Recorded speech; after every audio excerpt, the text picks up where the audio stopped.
Hey guys, Jordan here from Tech Today, and for this month's PC build, I put together an entry-level $400 PC capable of playing lower-end games on medium to high settings. So, let's get to it.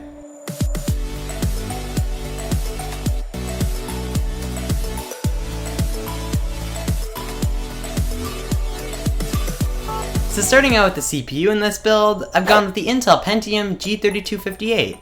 And this is a dual-core processor that's clocked at 3.2 GHz, and it's also featuring 3 MB of level 3 cache. And this chip won't be able to provide the best performance when it comes to productivity due to its lower amount of cores, but where it does excel is overclocking. Since this CPU is unlocked, you should be able to easily get up to 4.5 GHz, which should improve your gaming experience. So on top of that, this processor just uses a measly 53 watts of power and comes in at just about $65, so it's a no-brainer for this build. So when it comes to the motherboard in this build, I picked out the ASRock H97M Anniversary Edition.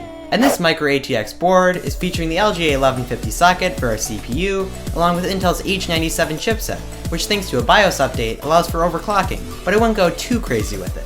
So moving on, this motherboard has 6 SATA 6 gigabit per second ports for all your drives, and support for up to 32 gigabytes of RAM. And although this board isn't featuring too many additional features, for about $65, it should be able to get the job done nicely for this build. So for the RAM, I've gone with 8 gigabytes of Kingston HyperX Fury Black Edition.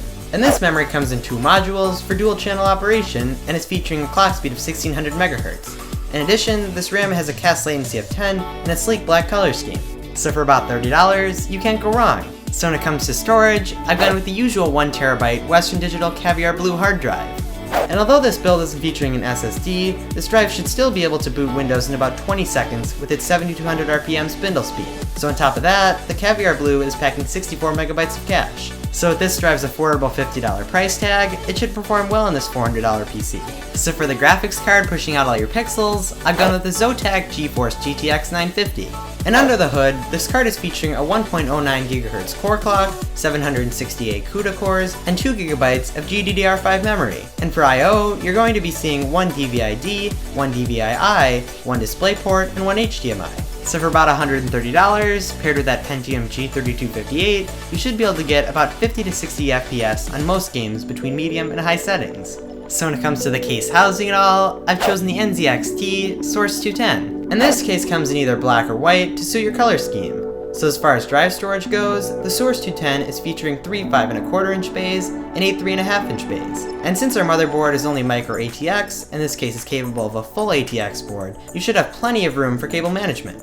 So for about $40, this case should work well with this PC. So as far as the power supply goes, I've gone with the EVGA 500B. And this is a 500 watt supply that's more than able to handle the load of this PC.